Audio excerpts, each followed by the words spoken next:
9-এর ছাত্ররা আমরা আগের দিন শব্দের চ্যাপ্টারটা আবার শুরু করেছিলাম। তো সেখানে আমরা শব্দ কি, কম্পন কাকে বলে, শব্দের বিস্তার কিভাবে হয়, তরঙ্গ কি ইত্যাদি নিয়ে আমরা আলোচনা করেছিলাম। আজকে আমরা তার পরবর্তী অংশ নিয়ে আরম্ভ করব। তাহলে প্রথমেই আমাদের হচ্ছে তরঙ্গ সম্পর্কিত কয়েকটি প্রাকৃতিক রাশি নিয়ে আমাদের আলোচনা শুরু হবে। তার মধ্যে প্রথমেই হচ্ছে তরঙ্গের বিস্তার। তরঙ্গের বিস্তার কাকে বলবো? কোনো তরঙ্গের উপরিস্থিত কোনো মাধ্যম কণা তার স্থির অবস্থান অর্থাৎ সাম্য অবস্থান থেকে উভয় পার্শ্বে সর্বাধিক যে দূরত্ব যায় তাকেই আমরা তরঙ্গের বিস্তার বলি। পাশে একটা ছবি দিয়ে দিয়েছে, দেখো, এখানে পিবি হলো তরঙ্গের বিস্তার। বিস্তারের এসআই একক হলো মিটার। তরঙ্গের বিস্তার তরঙ্গ উৎপন্নকারী কম্পনশীল বস্তুর কম্পন বিস্তারের সঙ্গে সমান হয়। ছবিটা দেখো, ছবিতে আমরা পিবি অংশটা একটা লাল রঙের থার্ড ব্র্যাকেট দিয়ে দেখিয়ে দিয়েছি। ওই পিবি অংশটুকু হলো তরঙ্গের বিস্তার। বিস্তারের এসআই একক মিটার, একটু আগেই বললাম। এরপর যেটা হচ্ছে সেটা হচ্ছে তরঙ্গ দৈর্ঘ্য কাকে বলবো? তরঙ্গের গতিপথ বরাবর যে কোনো মুহূর্তে দুটি সমদশা বিশিষ্ট কণার সর্বনিম্ন দূরত্বকে ওই তরঙ্গের তরঙ্গ দৈর্ঘ্য বলে। কোনো তরঙ্গের উৎসের একবার পূর্ণকম্পনে তরঙ্গ একটি মাধ্যমে যে দূরত্ব অতিক্রম করে তাকে তরঙ্গ দৈর্ঘ্য বলা হয়। অর্থাৎ তির্যক তরঙ্গের ক্ষেত্রে পরপর দুটো তরঙ্গ শীর্ষ বা তরঙ্গপাদের মধ্যে দূরত্ব হল তরঙ্গ দৈর্ঘ্য। অনুদৈর্ঘ্য তরঙ্গের ক্ষেত্রে একটি ঘনীভবন এবং একটু তনুভবনের মিলিত দৈর্ঘ্য হলো তার তরঙ্গ দৈর্ঘ্য। দেখো ছবিটায় দিয়ে দিয়েছে, তরঙ্গ হচ্ছে এই বিএফ ইজিক্যাল টু ডিএইচ, এটা হচ্ছে তরঙ্গ দৈর্ঘ্য। তরঙ্গ দৈর্ঘ্যের এসআই একক হলো মিটার। ছবিটা ভালো করে দেখবে, তাহলে তরঙ্গ দৈর্ঘ্য বুঝতে পারবে। এই বিএফ আর ডিএইচ, এটা হচ্ছে তরঙ্গ দৈর্ঘ্য। এরপর হচ্ছে তরঙ্গের পর্যায়কাল। যে সময়ে একটি পূর্ণ তরঙ্গ উৎপন্ন হয় তাকে ওই তরঙ্গের পর্যায়কাল বলে। তরঙ্গের গতিপথে অবস্থিত মাধ্যমের কণাগুলি যে সময়ে একবার পূর্ণ কম্পন সম্পন্ন করে তাই হলো ওই তরঙ্গের পর্যায়কাল। ওই ছবিটা দেখো, দুটো পূর্ণ তরঙ্গ উৎপন্ন হয়েছে, একটা এ থেকে ই পর্যন্ত, আর একটা হচ্ছে ই থেকে আই পর্যন্ত। যদি ওই দুটো তরঙ্গ উৎপন্ন হতে 2 সেকেন্ড সময় লেগে থাকে তাহলে একটা তরঙ্গ উৎপন্ন হতে সময় লাগবে 2/2 সেকেন্ড, মানে হচ্ছে 1 সেকেন্ড। অর্থাৎ ওই তরঙ্গের পর্যায়কাল হলো 1 সেকেন্ড। পর্যায়কাল সেকেন্ড এককে পরিমাপ করা হয়। এরপর যেটা আসবো সেটা হচ্ছে তরঙ্গের কম্পাঙ্ক। 1 সেকেন্ডে যে কটি পূর্ণ তরঙ্গ উৎপন্ন হয় তাকে ওই তরঙ্গের কম্পাঙ্ক বলে। অথবা তরঙ্গের গতিপথে অবস্থিত কোনো মাধ্যম কণা 1 সেকেন্ডে যে কটি পূর্ণ কম্পন শেষ করে তাকে ওই তরঙ্গের কম্পাঙ্ক বলে। একটি তরঙ্গের কম্পাঙ্ক তরঙ্গ উৎপন্নকারী কম্পনশীল বস্তুর কম্পাঙ্কের সমান হয়। কম্পাঙ্কের এসআই একক হচ্ছে হার্জ এবং সিজিএস একক হচ্ছে সাইকেলস প্রতি সেকেন্ড। যদি 1 সেকেন্ডে 5টি পূর্ণ তরঙ্গ উৎপন্ন হয় তাহলে ওই তরঙ্গের কম্পাঙ্ক হবে 5 হার্জ। এবারে হচ্ছে তরঙ্গ বেগ। দেখে নেওয়া যাক তরঙ্গ বেগ জিনিসটা কি। কোনো মাধ্যমে কোনো তরঙ্গ 1 সেকেন্ডে যে দূরত্ব অতিক্রম করে তাকে ওই মাধ্যমে তরঙ্গ বেগ বলে। অর্থাৎ মাধ্যম বিশেষে তরঙ্গ বেগ আলাদা হয়, তরঙ্গ বেগটা মাধ্যমের ওপর নির্ভর করে। যদি একটি মাধ্যমে কোনো তরঙ্গ 1 সেকেন্ডে 300 মিটার দূরত্ব অতিক্রম করে তাহলে ওই মাধ্যমে ওই তরঙ্গের বেগ হবে 300 মিটার প্রতি সেকেন্ড। তরঙ্গ বেগের এসআই একক হলো মিটার প্রতি সেকেন্ড। এবারে আমরা দেখব তরঙ্গের কম্পাঙ্ক, তরঙ্গ দৈর্ঘ্য ও তরঙ্গ বেগের মধ্যে সম্পর্ক, যেটাকে v is equal to n lambda বলে। দেখা যাক ওটা কীভাবে করা হয়েছে। ধরা যাক কোনো মাধ্যমে কোনো তরঙ্গের কম্পাঙ্ক এন, তরঙ্গ দৈর্ঘ্য হচ্ছে ল্যামডা, ওই ল্যামডা চিহ্নটা দেখো, এটা হচ্ছে ল্যামডা চিহ্ন, এবং তরঙ্গ বেগ হলো ভি। তরঙ্গ দৈর্ঘ্যের সংজ্ঞানুযায়ী তরঙ্গ উৎসের একবার পূর্ণকম্পনে তরঙ্গ ল্যামডা দূরত্ব অতিক্রম করে। কম্পাঙ্কের সংজ্ঞানুযায়ী উৎসের এন সংখ্যক কম্পন হয় 1 সেকেন্ডে। তাহলে তরঙ্গ উৎসের এন সংখ্যক পূর্ণকম্পনে তরঙ্গ দূরত্ব অতিক্রম করে এন ল্যামডা। অর্থাৎ 1 সেকেন্ডে তরঙ্গ n ল্যামডা দূরত্ব অতিক্রম করে। বেগের সংজ্ঞা অনুযায়ী 1 সেকেন্ডে তরঙ্গ v দূরত্ব অতিক্রম করে, সুতরাং v n ল্যামডা হয়। অর্থাৎ তরঙ্গ বেগ সমান সমান আমরা লিখতে পারি তরঙ্গের কম্পাঙ্ক ইন্টু তরঙ্গ দৈর্ঘ্য। এবারে আমরা শব্দের কয়েকটা ধর্ম নিয়ে আমরা আলোচনা করব। প্রথমেই যেটা নিয়ে আলোচনা করব সেটা হচ্ছে শব্দের প্রতিফলন। দেখা যাক শব্দের প্রতিফলন জিনিসটা কি। শব্দ তরঙ্গ একটি মাধ্যমের মধ্যে দিয়ে অগ্রসর হয়ে একটি বড় শক্ত তলে আপতিত হয়ে আগের মাধ্যমে ফিরে আসার ঘটনাকে শব্দের প্রতিফলন বলে। মসৃণ এবং অমসৃণ উভয় ধরনের তল থেকেই শব্দের প্রতিফলন হয়। শব্দ তরঙ্গ আলোক তরঙ্গের চেয়ে বড় হওয়ার জন্য শব্দ প্রতিফলনের ক্ষেত্রে প্রতিফলকটি বড় আকারের হওয়া প্রয়োজন। কারণ তরঙ্গ যদি ছোট হয়, যেমন আলোক তরঙ্গ, তাহলে কি হচ্ছে, খুব অল্প জায়গায় সেটা প্রতিফলিত হতে পারে। কিন্তু শব্দ তরঙ্গ যেহেতু আলোক তরঙ্গ অনেক বড়, সেই জন্য প্রতিফলকটা বড় হওয়া প্রয়োজন। আচ্ছা, এইবার যেটা আমরা দেখব সেটা হচ্ছে শব্দের প্রতিফলন সূত্র। আপতিত শব্দ তরঙ্গ, প্রতিফলিত শব্দ তরঙ্গ এবং আপতন বিন্দুতে প্রতিফলকের উপর অঙ্কিত বিলম্ব একই সমতলে থাকবে। এটা ঠিক আলোর প্রতিফলনের সূত্রের মতো সূত্র।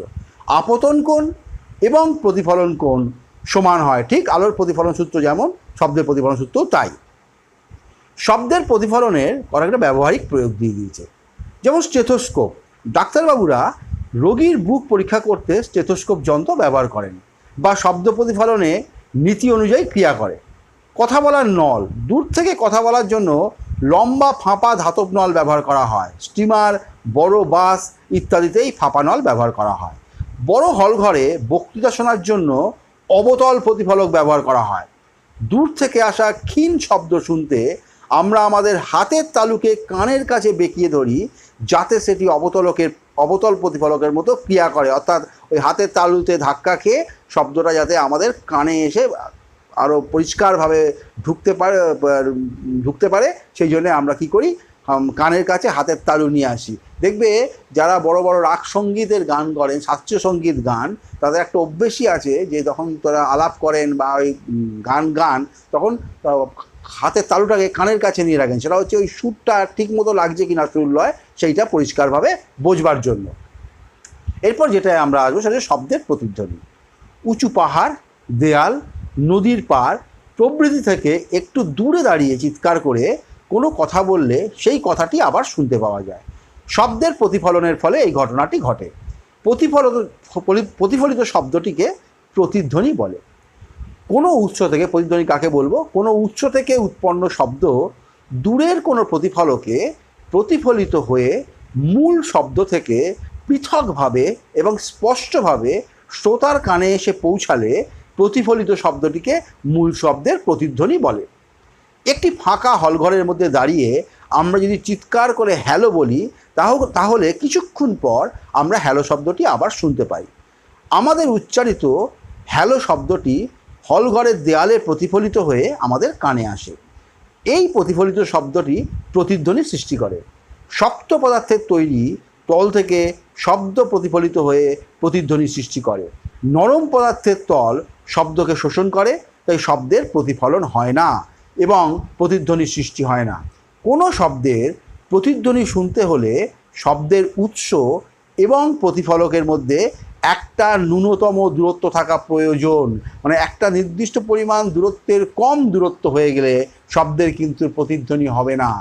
তোমরা দেখেছো, আমরা যে ঘরে কথা বলি, ঘরে কি প্রতিধ্বনি হয়? প্রতিধ্বনি হয় না। কেন হয় না? কারণ যতটুকু দূরত্ব দরকার সেই দূরত্ব থেকে কম দূরত্ব হয় আমাদের ঘরের দেয়ালগুলো। দুটো দেয়ালের দূরত্ব, বা আমি কথা বলছি আমার থেকে দেয়ালের দূরত্বটা সেই ন্যূনতম দূরত্বের থেকে কম হয়। এইবার আমরা দেখব যে সেই দূরত্ব কতটুকু হলে শব্দের সঠিক প্রতিধ্বনি হবে, এবং সেক্ষেত্রে অনেক রকম ভাগ আছে, একমাত্রিক শব্দ, দ্বিমাত্রিক শব্দ, ত্রিমাত্রিক শব্দ ইত্যাদি। সেটা আমরা এবার দেখব। শব্দ নির্বন্ধ বা শ্রুতি নির্বন্ধ। কোনো শব্দ কানে পৌঁছানোর পর মস্তিষ্কে ওই শব্দের রেশ বা অনুভূতি যে সময়কাল ধরে থাকে তাকে শব্দ নির্বন্ধ বা শ্রুতি নির্বন্ধ বলে। আসলে কান দিয়ে ঢোকে কিন্তু শোনে কিন্তু মস্তিষ্ক। শোনার যে সারা ব্যাপারটা সেটা কিন্তু মস্তিষ্কই করে, সেটা মস্তিষ্কে গিয়ে পৌঁছে যতক্ষণ থাকে সেটাকে শব্দ নির্বন্ধ বা শ্রুতি নির্বন্ধ করে। যেমন ক্ষণস্থায়ী শব্দ, যেমন বন্দুকের শব্দ, হাততালির শব্দ প্রভৃতির ক্ষেত্রে শব্দ নির্বন্ধ, অর্থাৎ ওই সময়টা হলো 1/10 সেকেন্ড।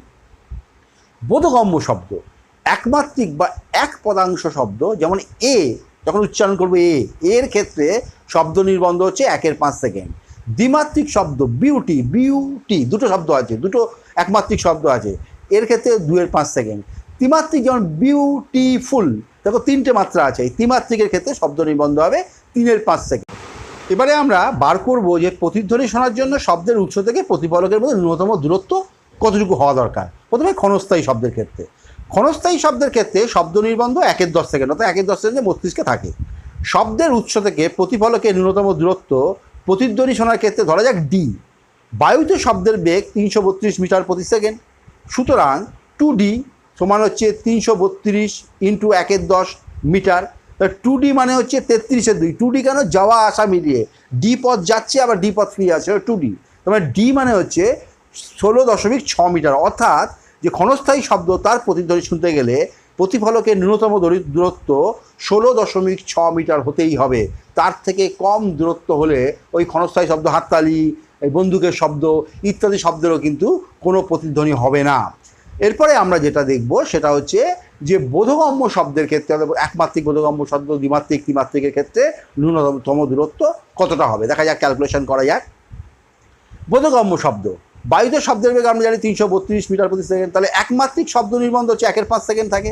তাহলে 2D = 332 ইন্টু 1/5, তাহলে 2D ইন্টু হচ্ছে 66.4, D হচ্ছে 33.2, তার মানে 33.2 মিটার ন্যূনতম দূরত্ব হলে আমরা একমাত্রিক বোধগম্য শব্দের প্রতিধ্বনি শুনতে পাবো।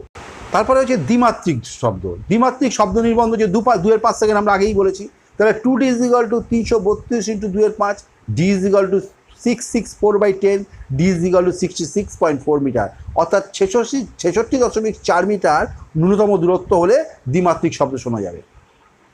ত্রিমাত্রিক শব্দের ক্ষেত্রে শব্দ নির্বন্ধ হচ্ছে 3/5 সেকেন্ড, 2D = 332 ইন্টু 3/5, D = 996/10, তাহলে D = 99.6 মিটার, অর্থাৎ ত্রিমাত্রিক শব্দ যেটা বিউটিফুল বলেছিলাম ওই শব্দের প্রতিধ্বনি শুনতে গেলে মিনিমাম দূরত্ব লাগবে 99.6 মিটার।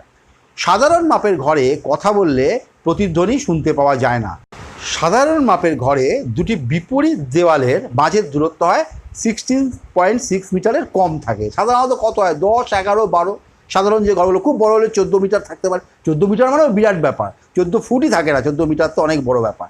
আমাদের সাধারণ ঘরে মিটার হিসেবে ধরলে হয়তো তোমার 4 মিটার, 5 মিটার, 6 মিটার এরকম দূরত্ব থাকে। ফলে ওই দূরত্বের মধ্যে কথা বললে প্রতিধ্বনি হওয়া সম্ভব নয়, সেটা প্রতিধ্বনি শোনা যায় না। তাই ঘরের মধ্যে কোনো ক্ষণস্থায়ী বা বোধগম্য শব্দ সৃষ্টি হলে তার প্রতিধ্বনি শুনতে পাওয়া যায় না। তাহলে আজকে এই পর্যন্তই থাক, আমরা এর পরের দিন আবার শব্দের যেটুকু অংশ বাকি রইল সেটা পড়ব। তোমরা এটা ভালো করে দেখো, আমি তোমাদের কিছু এই অংশটার ওপর কিছু কোশ্চেন হোয়াটসঅ্যাপে দিয়ে দেবো, যার উত্তরগুলো সব এই ভিডিওর মধ্যেই তোমরা পাবে। এই ভিডিওটা ভালো করে দেখলে বা শুনলেই তার উত্তর করতে পারবে। আমি হোয়াটসঅ্যাপে দিয়ে দেবো, সেটা হয়তো কালকে দিয়ে দেবো। তোমরা ওই হোয়াটসঅ্যাপের থেকে ওই প্রশ্নগুলো দেখে তার উত্তরগুলো করবে, উত্তরগুলো করে নিজেরাই চেক করবে, ভিডিও থেকে দেখে নিজেরাই সেই উত্তরগুলো চেক করবে ঠিক হলো কিনা, ভিডিও দেখে হোক, বই থেকে হোক, দেখে তার উত্তরগুলো নিজেরাই চেক করবে। চেক করে তারপর আমাকে ওই চেক করার পর আমাকে তোমরা হোয়াটসঅ্যাপে পাঠাবে যে কার কতগুলো ভুল হলো, কার কতগুলো ঠিক হলো। যেগুলো ভুল হবে সেগুলো আবার ভালো করে চেক করে দেখে নেবে সঠিক উত্তরটা কি, এগুলো করবে। তাহলে এই অবধি আজকে থাকলো, সবাই ভালো থেকো। তাহলে আবার পরদিন আমাদের এই শব্দের পরবর্তী অংশ পড়া হবে।